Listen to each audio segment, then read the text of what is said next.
বন্ধুরা, good morning. সবাইকে কেমন আছো তোমরা? সবাই আশা করছি ভালো আছো। আমিও খুবই ভালো আছি। আজকে নিয়ে চলে এলাম, দেখো, লটকন বানানো। এই যে লটকনটা দেখতে পাচ্ছ, এই লটকনটা কিভাবে রেডি করেছি সেটাই আজকে দেখাবো। আমার কাস্টমার বলছিল, দিদি ভাই কাপড় বেশি যায় যাক, লটকন কিন্তু সুন্দর হতেই হবে। আমি ভাবলাম হ্যাঁ সেটাই তো।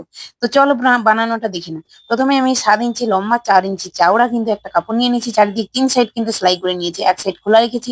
এই যে চওড়া লেসটি নিয়েছি, এটা কিন্তু আমি কাপড়ের ওপরে বসাচ্ছি। আমি এখানে দুটো লেস ইউজ করছি, একটা সরু একটা চওড়া। তোমরা চাইলে কিন্তু তোমাদের মতো কিছু ইউজ করতে পারো, কোনো সমস্যা নেই। প্রথমে একটা একটা ভিডিও দেখলে মনে হয় এই লেসটা আমি কি পারবো, দে আমার দ্বারাই হবে না। ওটা মনে হচ্ছে তোমার, তুমি যদি একবার নিজে হাতে বানাও না, মনে হবে যে না ওগুলো কোনো ব্যাপারই নয়। বোঝা গেছে তো? প্রথমে আমি দেখো, প্রথম চাওড়াটা কিন্তু বসিয়ে নিয়েছি, তার উপর আবারও একটা সেলাই দিয়ে দিচ্ছি যাতে এইটা কুঁচকে কুঁচকে ভাবটা না থাকে। বোঝা গেছে তো? এর ওপর আমি আমি কিন্তু হাফ ইঞ্চি ছেড়ে ছেড়ে কিন্তু আরেকটা পাড় আমি বসিয়ে নেবো। তোমাদেরকে বলছিলাম না, আমি এখানে দুটো কিন্তু পাড় ইউজ করছি। তো সেটা আমি হাফ ইঞ্চি বরাবর কিন্তু একই প্রসেসে আমি বসিয়ে নেবো। এইগুলো কে ছোটবেলা থেকে কেউ শিখে আসে? শিখে আসে না তো। এবার তোমাদের চেষ্টা, সবসময় আমি প্রত্যেকটা এতে বলেছি, চেষ্টার ইচ্ছে, এই দুটো জিনিসকে কিন্তু থাকতেই হবে। দেখো, আমি একটা কাপড়ের লেস বানিয়ে রেখেছিলাম, ওইটা কিন্তু মিডিল বরাবর দিয়ে দিলাম, দিয়ে মুড়িয়ে দেবো। একেবারে সহজে, একটু মনোযোগ সহকারে দেখতে হবে। দেখো, আমি এই সাইডেও হাফ ইঞ্চি মুড়িয়ে নিচ্ছি, কেন কি মনে হচ্ছে যে না একটু বড় বড়, এই কারণে দুটো সাইড কিন্তু আমি সেলাই করে নিলাম। এবার আমার যে টুকরো কাপড়, আমি এই আস্তিনটাকে আমি কিন্তু টুকরো করে দেবো। দেখো, এইভাবে টুকরো টুকরো করে দিলে কিন্তু ফুলে থাকে, খুব সুন্দর লাগে দেখতে। এই টুকরো গুলোকে আমি ওর ভেতরে দিয়ে দেবো, দিয়ে দিলাম। এবার আমি আগে থেকে কিন্তু এই যে একটা কাপড় কেটে রেখেছি, দেখতে পেলে, গোল রাউন্ড দিয়ে, এইটার উপর কিন্তু আমি কিভাবে লেসটা বসাবো। দেখো, প্রথমে আমি এর মুড়িটা মেরে নেবো, কেন কি মুড়িটা না মারলে ছুতো বেরিয়ে যাবে, তাই না?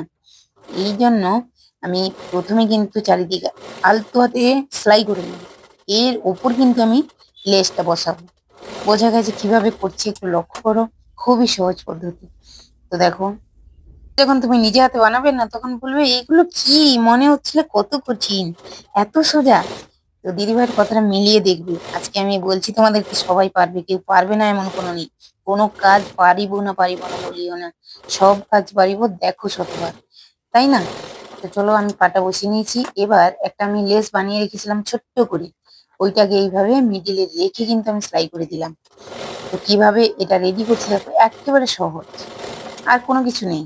এটাকে আমি উল্টে দিলাম, দেখো সোজা দিক করে দিলাম, কত সুন্দর এসছে। এবার ওই যে টুকরো টুকরো কাপড়গুলো এর ভিতরে ভেতরে রেখেছিলাম, এইটাকে কিন্তু এর মধ্যে দিয়ে দেবো। আমি একটু ছোট্ট করে দেব, দেখতে ভালো লাগে। এই দেখো, দিয়ে চারিদিক সেলাই করে দেবো। দেখো কিরকম, এই যে পাটটা দিয়েছি ওর চারিদিক, এইখানে সুচটা বসালাম, আবার ঘুরিয়ে সেলাই করে দিলাম। কত সুন্দর এসছে। একই প্রসেসে কিন্তু আমি দুটো বানিয়ে নিয়েছি। ভালো লাগলে প্লিজ চ্যানেলটাকে সাবস্ক্রাইব করে কিন্তু পাশে থেকো। হ্যাঁ, কেমন হয়েছে কিন্তু কমেন্টে জানিও।